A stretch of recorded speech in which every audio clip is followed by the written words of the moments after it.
叶晨说话之间，一个计划已经在心中产生。纽约这趟来都来了，有些问题就干脆解决的彻底一点。这个扎诺家族既然把触手伸到了唐人街，伸到了钟叔苦心经营几十年的店里，那也就别怪自己不客气了。于是他便开口对强仔说道：强仔，去把这身厨师衣服换了，跟我出去一趟。强仔看着那5个燃烧天使成员，连忙问：叶先生，他们怎么办？要不我先把他们干掉吧，一枪一个，绝不浪费一发子弹。5人吓得浑身直哆嗦，万没想到被他们欺压到屁都不敢放的小厨子，现在竟然铁了心要把自己5个人全干掉。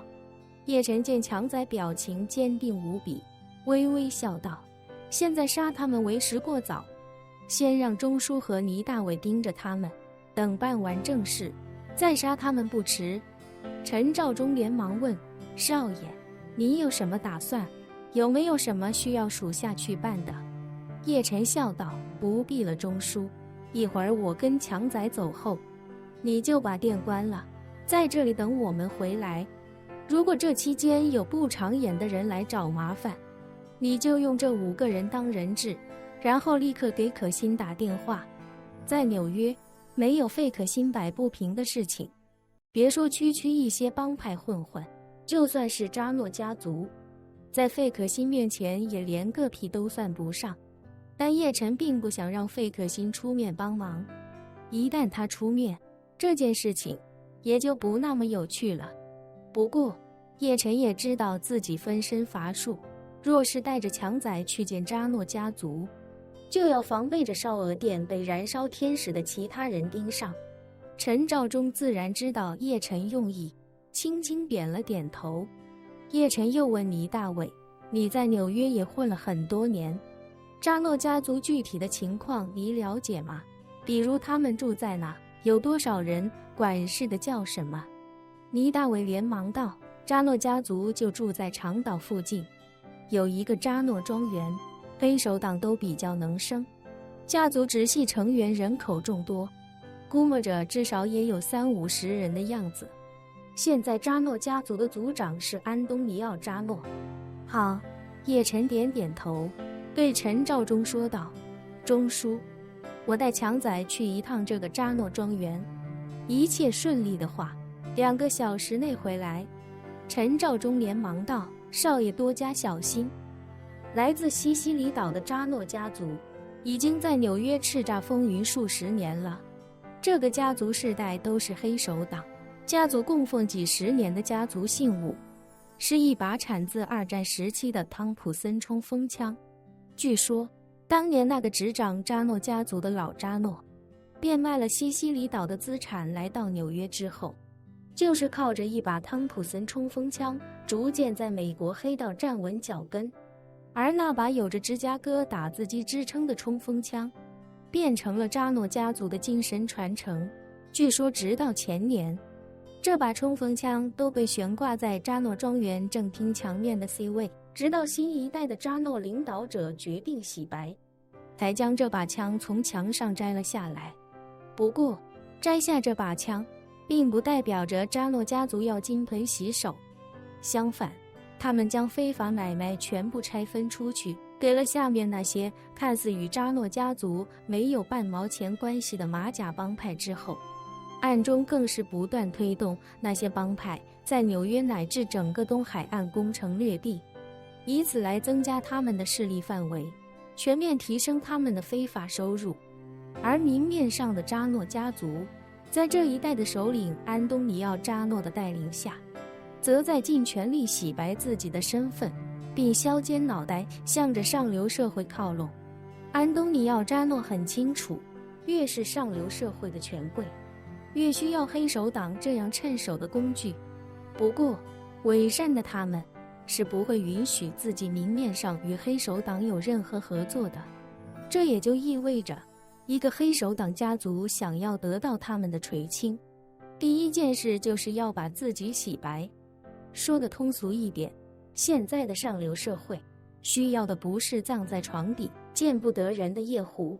他们需要的是能够光明正大摆在厕所里，光洁亮丽，并且闻起来没有半点臭味的坐便。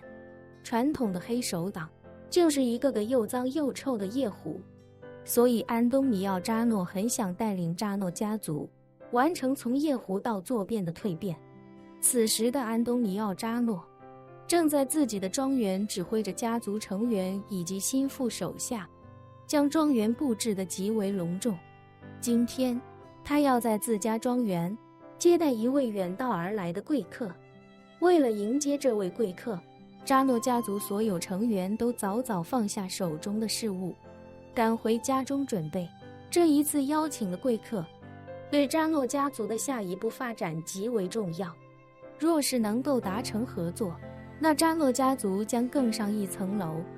扎诺庄园的正厅内已经摆上了一张10余米长的大餐桌，餐桌上布置了从法国空运过来的鲜花，以及最好的水晶餐具、金属刀叉。47岁的安东尼奥看着女佣们忙前忙后，一切都布置得有条不紊，脸上写满了期待。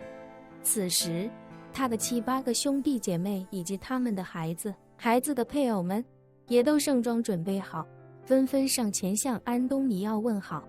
安东尼奥充分扮演着一个大家长的角色，他亲切地向每一个人问好，绅士十足。几乎所有的直系亲属都排队问好之后，唯独没见自己22岁的女儿。安东尼奥忍不住问身边的弟弟马尔科：“茱莉亚呢？”马尔科扎诺连忙道：“哥哥，我整个晚上都没见到茱莉亚。”这个孩子，安东尼奥不满地说道，他一辈子都很听话，怎么唯独这次非要跟我对着干？他难道意识不到我给他规划的人生有多完美吗？马尔科扎诺恭维道：“哥哥，茱莉亚毕竟还年轻，缺少社会经验，多给她一点时间，她不但会理解您的良苦用心，甚至还会对您感激不尽的。”安东尼奥轻轻点了点头，随即他整理了一下自己的西装、衬衣以及蝴蝶结，非常自负地问马尔科：“怎么样？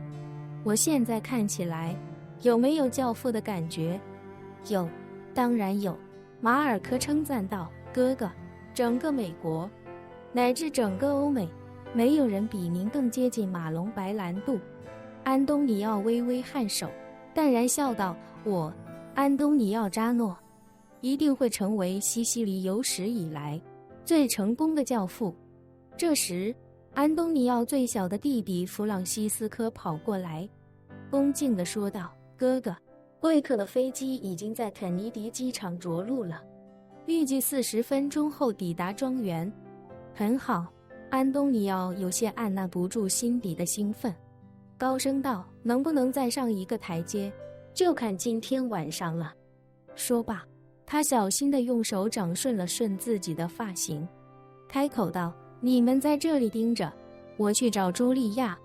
另外，我的新频道历史印记馆已上线，欢迎观看订阅。”